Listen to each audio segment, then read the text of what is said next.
Bendiciones, hermanos, que el Señor Jesús les bendiga grandemente. Saludamos a todos, una preciosa paz de nuestro Señor Jesucristo, a nuestra amada iglesia Río de Fuego, en la central, los hermanos en La Sirena, que el Señor Jesús los bendiga, Pastor Guillermo, familia, y todos los hermanos de la iglesia.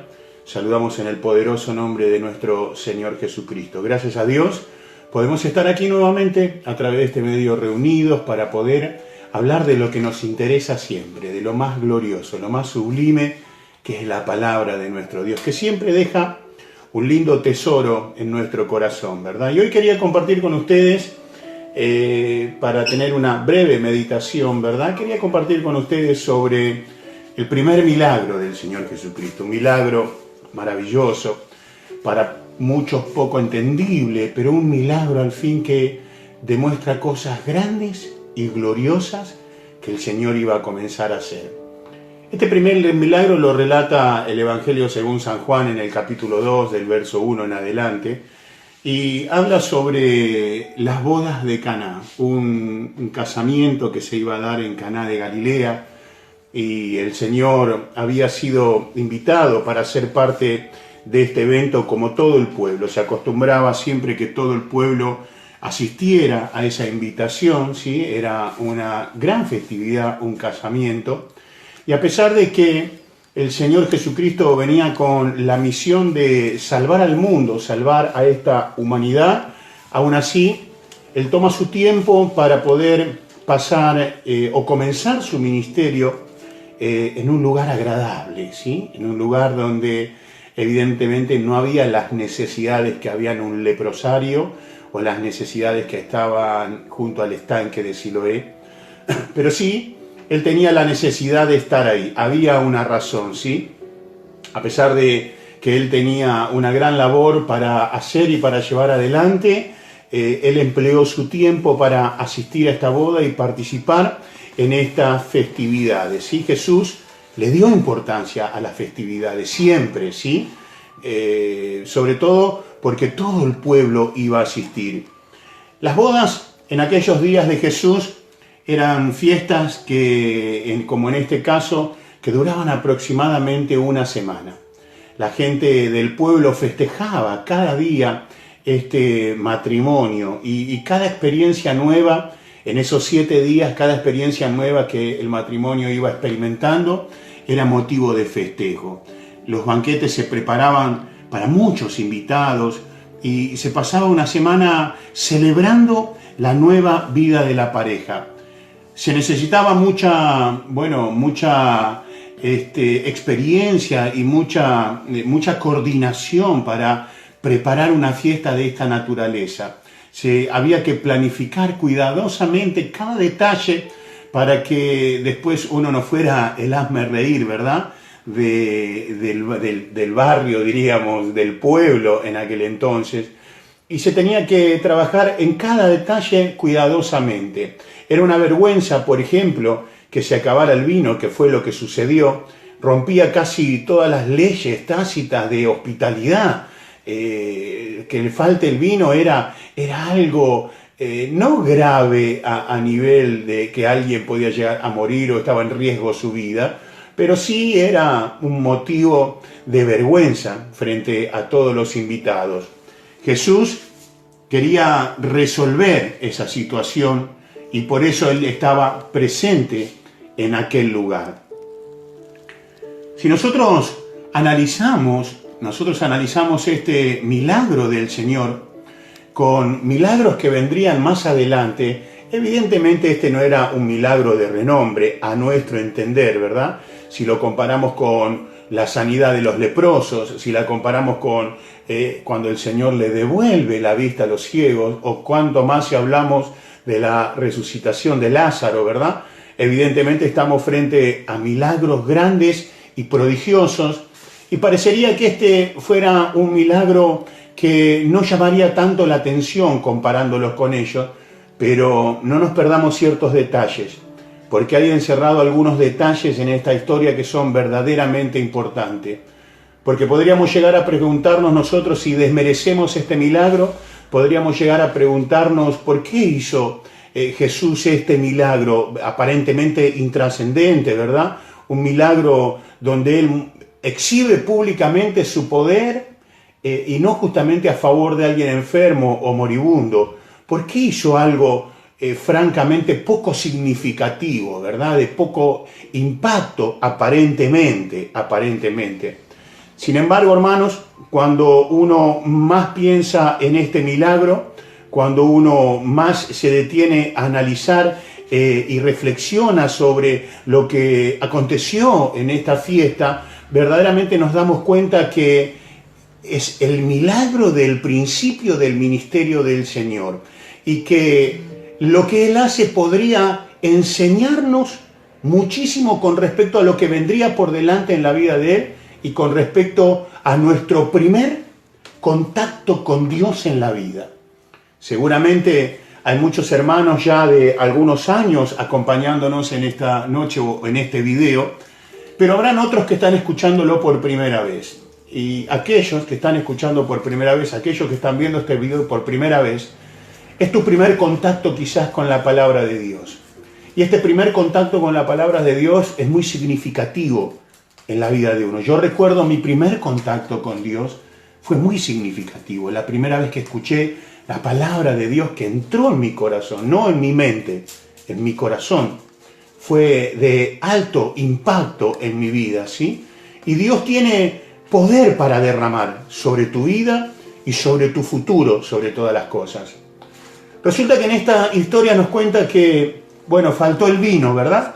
Y cuando faltó el vino, dice la palabra de Dios que María, la madre del Señor, se acerca y le dice, le comenta a Jesús lo que estaba sucediendo, y Jesús le responde de una forma quizás poco fácil de entender.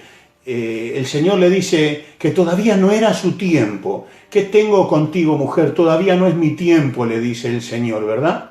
María, al igual que muchos de nosotros, quizás no logramos entender esta respuesta de parte del Señor, pero sí entendió María lo que el Señor le estaba diciendo. El tiempo de Dios lo marcaría solamente Él. Él era el único que sabía en qué momento tenía que entrar en acción. Esto nos enseña a nosotros que en nuestras necesidades y en nuestro diario vivir o en nuestros problemas o cosas que tenemos que afrontar en la vida, nos enseña de que Dios no entra en juego en nuestro tiempo, sino que Dios siempre obrará en su propio tiempo, que justamente no es el mismo que el nuestro. El salmista dice, Señor, ven, no te tardes, dice, casi suplicando que el Señor no llegara tarde. Recuerdo por allá cuando María, la hermana de Lázaro, se acerca al Señor ya después de haber muerto Lázaro y le dice, Señor, si hubieras estado aquí, porque su hermano ya hacía 3 días que había fallecido. Sin embargo, el Señor estaba en su tiempo. Él lo estaba haciendo en el tiempo propicio. Yo quiero decirte, amigo, amiga, hermano, que estás del otro lado, quiero decirte, en el tiempo de Dios llegará tu milagro para tu vida. Si estás frente al Señor, si estás en el momento de Dios, si estás en el lugar donde Dios está, el milagro y la bendición de Dios llegará para tu vida. María lo entendió de esta forma. María entendió que no necesitaba decirle al Señor cuál era el tiempo, sino que lo que ella necesitaba era confiar que en el tiempo de Jesús las cosas sucederían. A veces en nuestro diario vivir vio que nos ponemos un poco intranquilos, ¿verdad? Y queremos la respuesta ya de parte de Dios en todas las cosas que emprendemos en la vida. Y sobre todo en este tiempo que estamos viviendo, queremos la pronta respuesta de Dios, ya, que Dios nos responda ahora, porque ahora lo necesito. Pero el Señor no va a obrar en nuestro tiempo, quizás. Más allá de demandarle al Señor que proceda en el tiempo que nosotros le decimos, sería mejor que nuestra actitud sea de confianza. Sería mejor que nosotros nos propongamos creer y confiar que Dios lo va a hacer. Hoy, mañana, pasado, pero Dios lo va a hacer.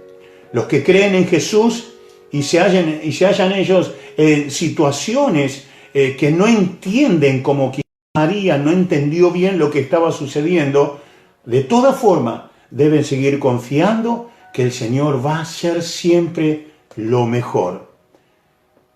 Para seguir con esta historia, dice la palabra de Dios que habían ahí, cuando faltó el vino, habían 6 tinajas, dice, 6 contenedores de agua que estaban en la entrada de la casa donde era la festividad. Estas tinajas de agua tenían la responsabilidad, o la función, más que la responsabilidad, tenían la función de que cualquier persona que entraba, que era invitado a la fiesta, pudiera lavarse sus manos en ese lugar. Se tomaba un cántaro y se echaba sobre las manos de la persona que se lavaba en ese lugar, ¿sí? Se sacaba y entraba a la fiesta. Algunas personas que ya dentro de la fiesta habían ensuciado las manos por alguna razón, se acercaban a estas tinajas y ahí lavaban sus manos, y para mantener esta cultura judía que les exigía a ellos que, por ejemplo, antes de sentarse a la mesa, tenían que hacerlo en buenas condiciones de higiene. Nadie podía sentarse a la mesa si no lavaba sus manos. Nadie podía entrar a una fiesta si lo primero que no hacía era lavarse sus manos. Estas eran leyes ceremoniales que eran parte de los ritos judíos. No podían comer si no lavaban sus manos, no podían sentarse a la mesa si no lo hacían. Y lavándose sus manos, ellos se sentían limpios, no solamente físicamente y naturalmente, sino también que sentían que estaban cumpliendo con la ley, por lo tanto, sentían que estaban limpios espiritualmente también. Por eso se lavaban las manos ceremoniosamente antes y después de cualquier actividad que sucedía dentro de esa fiesta. De esta manera ellos se sentían limpios.